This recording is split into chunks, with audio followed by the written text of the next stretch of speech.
Welcome to the Deep Dive. We're the show that doesn't just scratch the surface. We really go for it, plunging headfirst into the rich, intricate world of stories and ideas. Today we're kicking off a really fascinating journey, I think. A deep exploration of Casey McQuiston's novel, Red, White, and Royal Blue. Which is just huge, right? So much buzz around it. Absolutely. And it's more than just, a rom-com. It's vibrant, it's witty, but it's also got this surprising political charge running through it. It weaves this unexpected romance through these really high-stakes corridors of international diplomacy and, let's face it, relentless.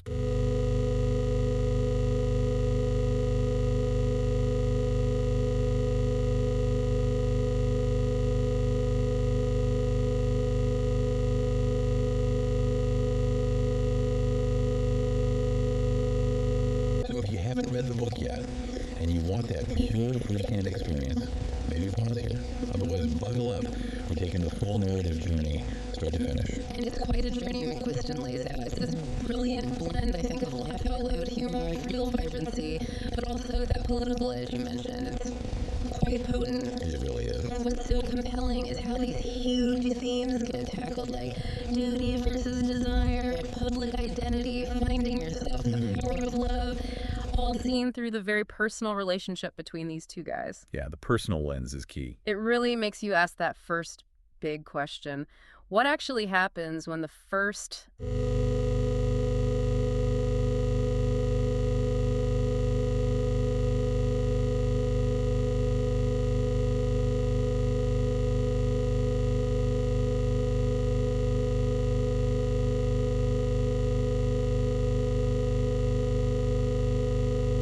Okay, so let's kick things off properly. Let's introduce our main players. First up, Alex Claremont-Diaz. He's our protagonist, and definitely not your average 20-something. Not even close. He's the first son of the United States. So his entire life has been lived under this just relentless glare of the political spotlight. His mom, Ellen Claremont, first female president, a Democrat. Trailblazer. And she's running for re-election right when the story starts. So the stakes for the whole family. Immensely high. Unbelievably high. So Alex didn't have a normal upbringing, right? No dorm drama or frat parties, really. It was state dinners, photo op.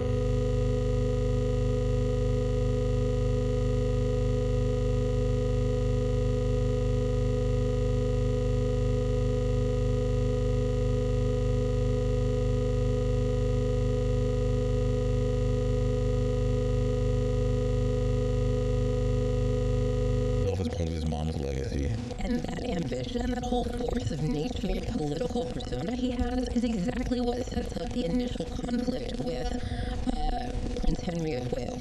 Our other lead. Exactly. Henry, third in line to the British throne. And Alex, at least at first, Henry's just everything Alex finds annoying about old world aristocracy. Right. Totally. Alex sees him as arrogant, boring, cold, like the embodiment of this rigid, emotionless monarchy thing. That's not the real Henry, is it? Not at all. And the book reveals this so well. Henry's actually deeply reserved, incredibly polished, always polite. But it's that politeness, that royal decorum that Alex reads at...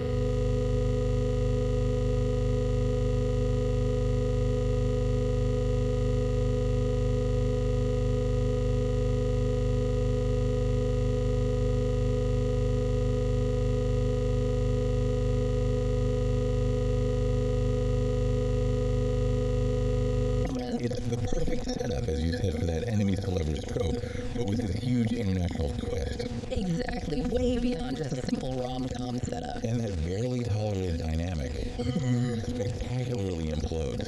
At a royal wedding, no less. The worst possible place. Right. Henry's older brother, Prince Philip, is getting married to Martha. Lavish affair. Alex is there with his sister June. And somehow, during the reception, there's this tense exchange between Alex and Henry. Probably fueled by years of mutual irritation. Oh, for sure. And it escalates. There's a stumble, a push maybe. It's a bit chaotic. And boom, it crashes Right into this enormous, multi-tiered, absolutely perfect $75,000 wedding cake. Oh my God, the image, just cake everywhere, frosting, champagne.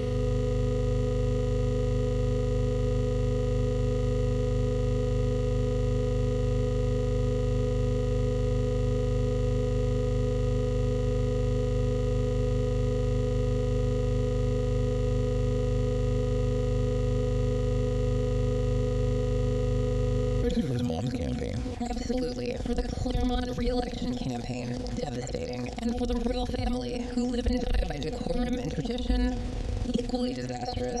A total PR scramble ensues. Damage control mode, full throttle. Full throttle. Because this isn't just the clumsy kids. It could sour relations, kill public trust, derail a presidential campaign. It's a huge deal. So the big question is, how do you fix that?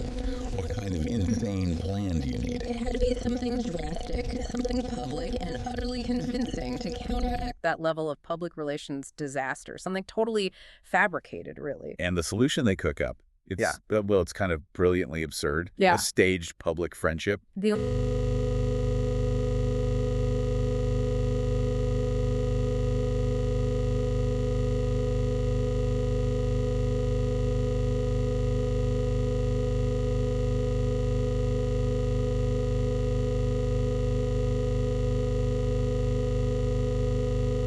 cue the photo ops.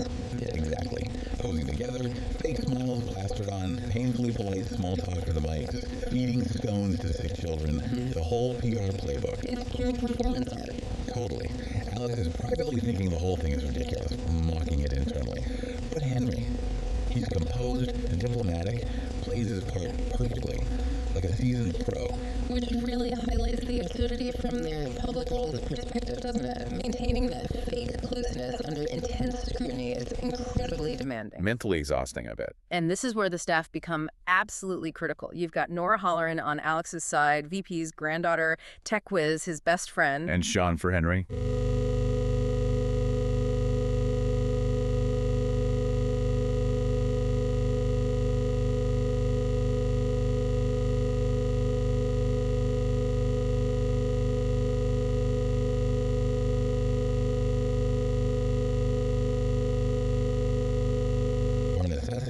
It starts to shift, slowly, almost without them noticing at first. The lines get blurred. Yeah. Over the next few months, with more joint appearances and those carefully managed text and social media posts, their actual communication starts changing. From sarcastic jabs, too. Well, still some sarcasm, but different. The tone softens. Alex, who's always observing, always curious, starts seeing little cracks in Henry's polished facade. Glimpses of the real person. Exactly. He starts seeing Henry's warmth, his intelligence, his incredibly dry wit that totally catches Alex off guard. Like finding out Henry loves Star Wars. Which is brilliant. Such a humanizing detail. Totally. Or his quiet humor, his secret love for romance novels. It's like this...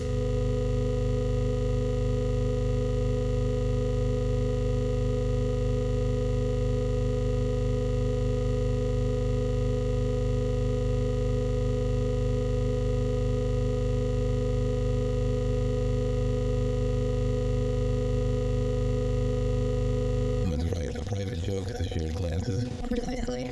Alex starts seeing past Prince Henry to the complex, sensitive guy underneath.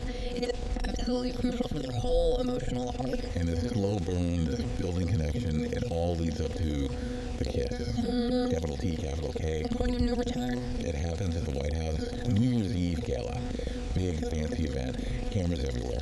Alex and Henry manage to slip away for a quiet moment, away from the crowd. Taking refuge, almost. Yeah, and the air between them is just charged. You can feel the tension. And Alex, almost on impulse, not really thinking it through, leans in and kisses him. Wow. Just like that. Just like that. It's brief, unexpected, electric.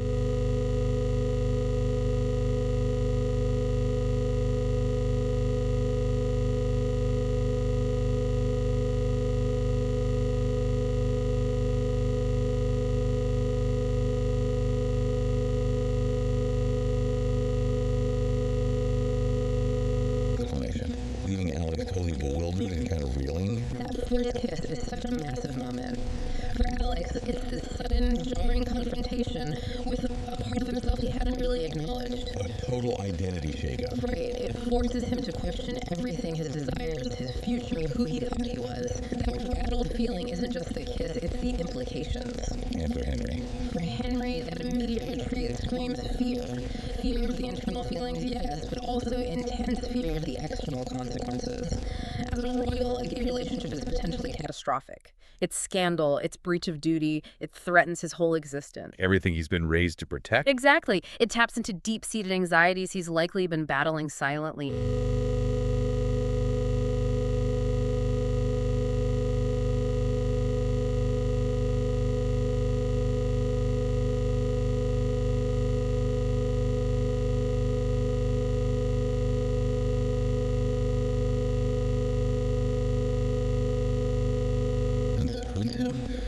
That's a big sign. It signals something much deeper is going on for Alex, too. Definitely. Eventually, they're forced back together by, international relations. A climate change summit in L.A. Can't avoid each other forever. Nope. Alex corners Henry privately, demands answers.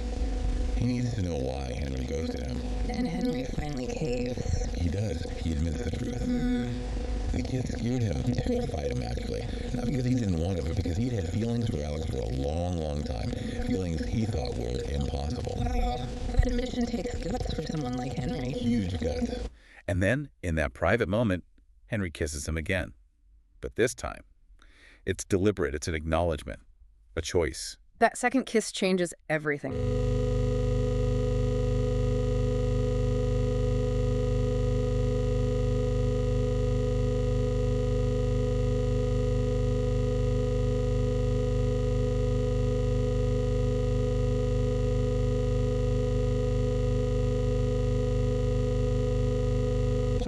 The real relationship begins right there. And the change is immediate, like night and day. This thing that started as a total PR fabrication blossoms into something incredibly real and intimate. They can finally stop pretending it's private. Exactly. They start texting late into the night and it's not fake anymore. It gets flirtatious fast, then really intimate, sharing secrets, desires. Building trust. Yeah. And they set up that private email thread. For longer notes, deeper thoughts, it becomes their sanctuary. A secret world just for them. Totally. And they weave in quotes from love letters, literature. Yeah. It's this beautiful coded language of love only they understand. Which is so important for people living in a fishbowl.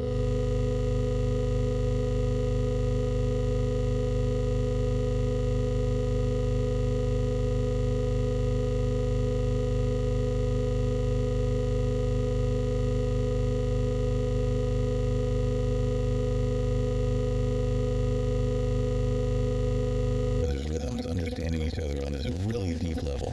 That focus on written communication is key, I think, especially for them. In a world where every public word is twisted, those private emails and texts harm their relationship So initially. they can be authentic. Exactly. They build this incredibly intimate world using words, literature, inside jokes. It's how they bypass the scrutiny. For Henry particularly, it must feel like the only place he can truly be himself with Alex. Okay, so the emotional connection is building like crazy.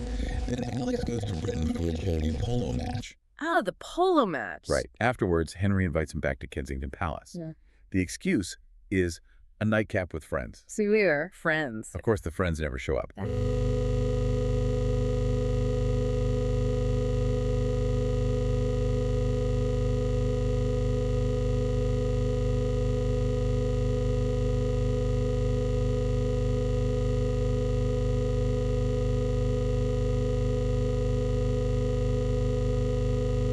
Deeply. Like soul deep caring. Exactly. And it's terrifying, but also incredibly exciting. It completely reframes how he sees himself and his feelings. That first night is such a crucial turning point. It's beyond just attraction now. It's emotional intimacy, vulnerability, commitment, even if it's unspoken. The stakes just went way up. Way up. Because for Henry, letting Alex into that private, physical, and emotional space, given his guarded nature, it's a monumental act of trust. It signifies they're really in this now, whatever this is. With all the risks involved. And yeah, with that deeper connection comes, well, more problems. The complications just multiply like crazy. Secrecy is exhausting. Unbelievably. They're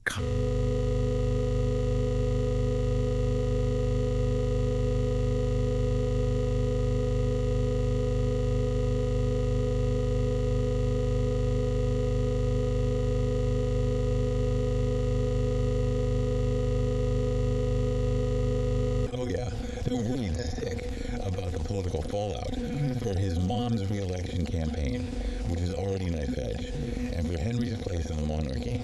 The potential for scandal is just enormous. And the risks are immense, aren't they? It's not just personal heartbreak on the line, it's political careers, international relations, the image of the monarchy. Everything. The pressure is unimaginable for most people. That constant fear of exposure must be corrosive.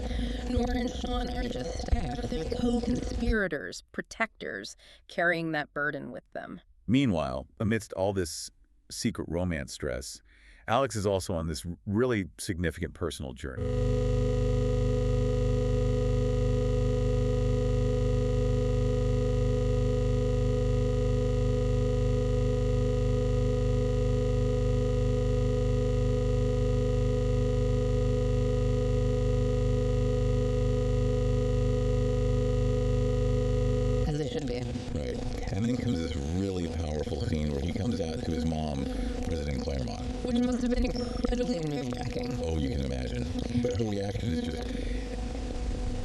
parenting, really. Warmth, fierce protection, total love, but also... The politician kicks in immediately. Instantly. Her mind also goes straight to the political calculations. How will this play? What does it mean for the campaign? It perfectly shows the tightrope Alex walks. It really does. That moment highlights the Complex intersection of personal truth and public expectation, especially at that level. How do you reconcile who you are with the role you have to play? A central question of the book. Definitely.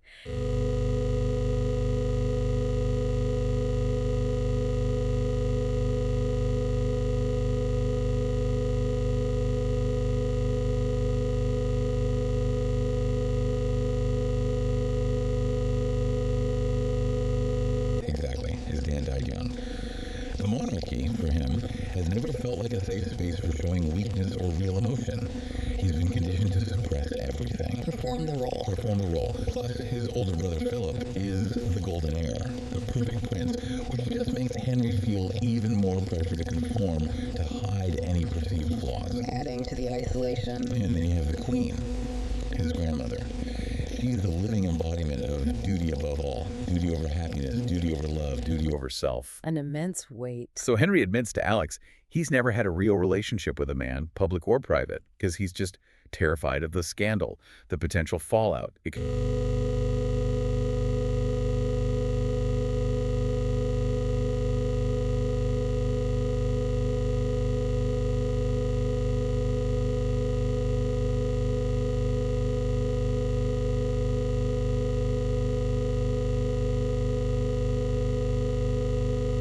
His struggle isn't just coming out, it's potentially defining 1,000 years of tradition. It feels almost impossible for him. It really does.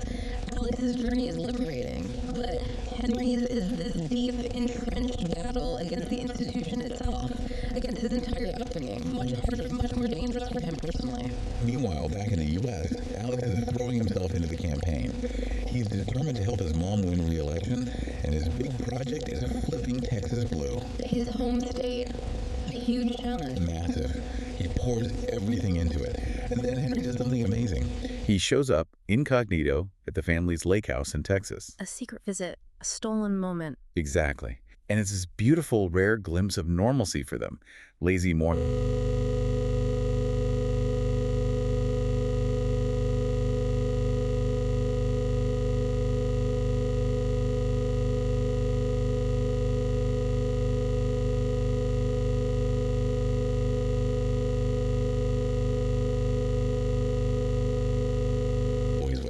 It really underscores how difficult it is for them to find any private space. Every moment of real connection feels so precious because it's so fleeting and hard-won. Highlights the sacrifices they're making. And you just know. Secrets like this, involving people this famous, they don't stay secret forever. It's almost inevitable, sad. Disaster strikes. Yeah. The private emails, those incredibly intimate, vulnerable love letters they wrote in their secret digital world, they get hacked and leaked. To the entire world. Oh, the ultimate violation. Just devastating. Completely. Overnight, their relationship isn't just suspected, it's headline news everywhere. Their deepest secrets laid bare.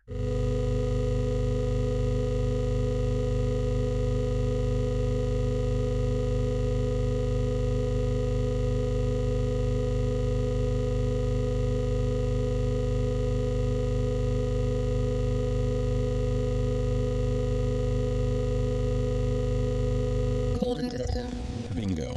A cold, impersonal statement about private correspondence. Trying to downplay it, distance themselves, which just makes them look worse. That leak is catastrophic on so many levels. Personally, politically, institutionally. For Alex, it's betrayal.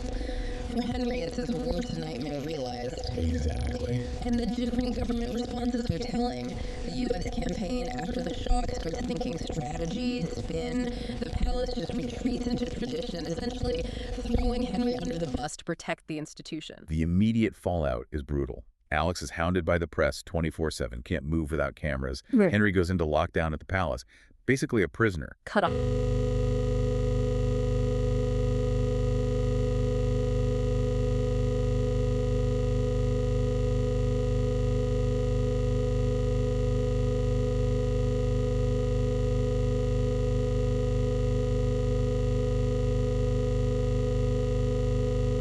And to surprisingly, lots of ordinary people started criticizing how the governments are handling it, criticizing the invasion of privacy, the outdated attitudes. There's this real pushback. That is fascinating. The power of that public response is huge. It shows changing attitudes, a collective rejection of that kind of repression. Definitely. What was meant to destroy them, to silence them, actually galvanizes support. It becomes this huge moment, giving them, especially Alex, the courage to fight back. And Alex, he takes that energy and runs with it. Yeah. He refuses to hide, refuses to let fear control the narrative. He decides to go public on his own terms. A bold move, a necessary move. Totally. He holds a press conference. It's raw. It's...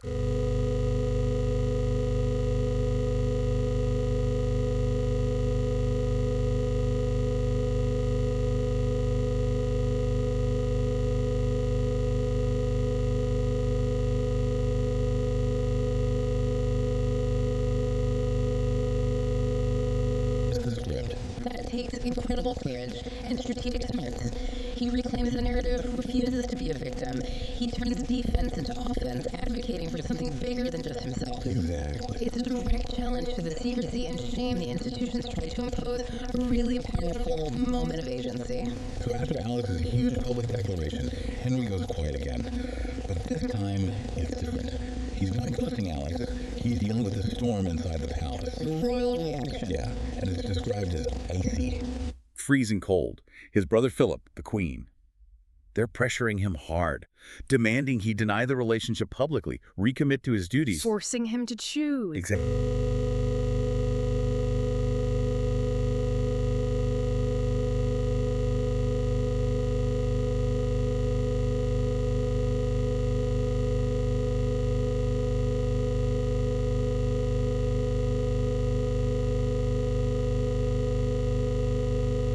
Even if it's hard, for Henry feels like choosing between two impossible options. He's trapped. His silence isn't withdrawal, it's this intense internal battle against the weight of the crown. But Alex, being Alex, he's not having it. He refuses to let Henry just crumble under the pressure. He goes after him. He does. Gets help from June and Nora, somehow gets a security detail on board, and flies to London, unannounced. Just shows up at the palace. Basically storms the place, finds Henry, and they have this huge emotional confrontation. The big showdown. Totally. Henry finally admits how utterly terrified He is of losing his title, his role, his family's approval, everything. But Alex doesn't back down. He hits him with that line. You can't be everything to everyone and nothing to yourself.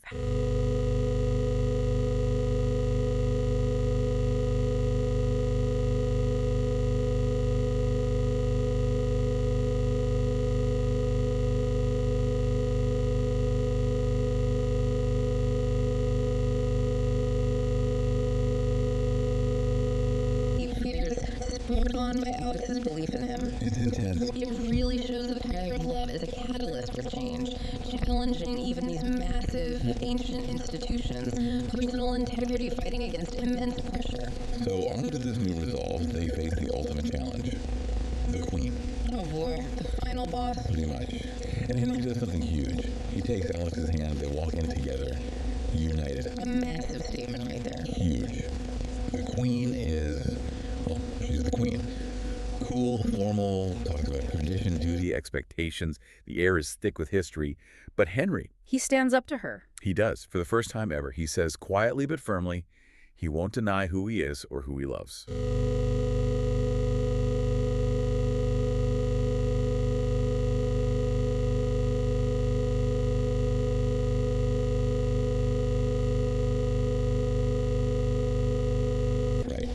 He issues this very careful, non-committal statement. The palace will respect the prince's personal decisions, which is basically reluctant, grudging public acceptance. Palace speak for, we don't like it, but we won't fight it publicly. That's still a monumental moment, though, a crack in the facade. Henry's defiance, fueled by Alex and public pressure, forces even the Queen to bend, just a little. It shows that change is possible, even there. A subtle shift, but significant. Okay, back to the U.S. The election is in its final days, and the Claremont campaign, they go all in. Leaning into the authenticity. Totally. No hiding Alex, no hiding the relationship. It's a bold strap.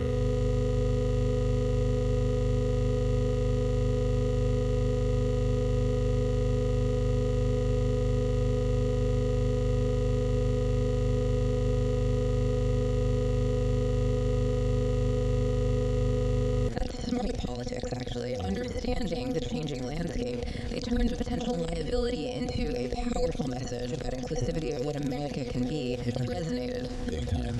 Then, election night. Super dramatic. Results are coming in slowly. Everyone's watching Texas, Alex's state, the key battleground. Nail-biting time. Totally. Hours pass. It's incredibly close. Then, finally, the networks call it. President Claremont wins re-election, and she's nearly flipped Texas blue. Oh, they did it. They did it. A huge victory for her, obviously, but also for Alex. His Texas strategy worked. And the symbolism, a red state turning blue, it perfectly mirrors...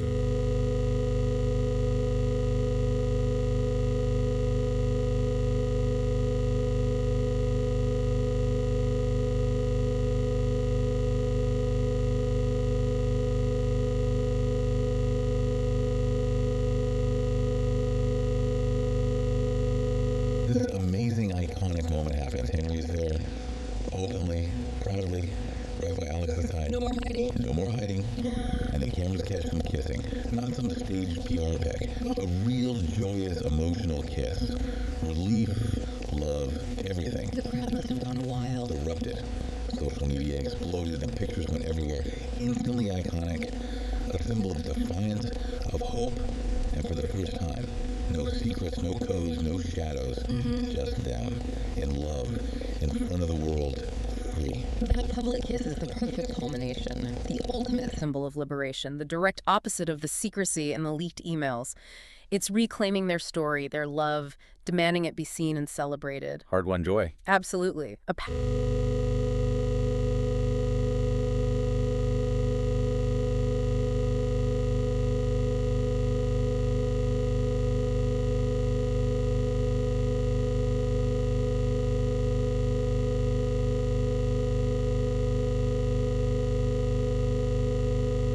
His degree, gets ready for law school, still wants that political career, but now it's on his own terms, as his whole self.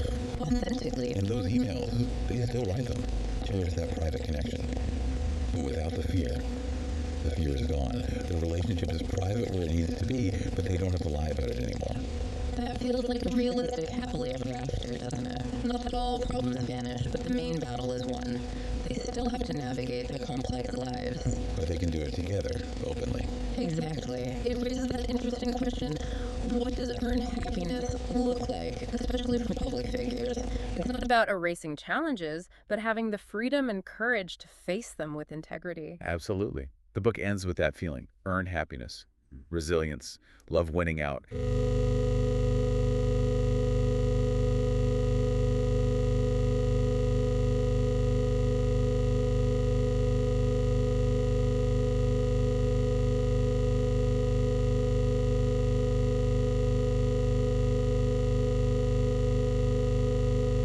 It reminds you that living your truth out loud, especially when it's hard, that can be the most radical act of all. Yeah, I think that's the core message that really sticks with you. The most radical thing anyone can do, Prince, president's kid, or just a regular person, is to live openly in love without apology. It's about identity, acceptance, and the courage to forge your own path. So thinking about all that, what does it mean for you, listening right now? How does Alex and Henry's journey, their fight against tradition and scrutiny, Maybe challenge your own ideas about authenticity, duty, or the power of love when things get tough. Good question. Yeah. Maybe think about what it means to truly be yourself, especially when...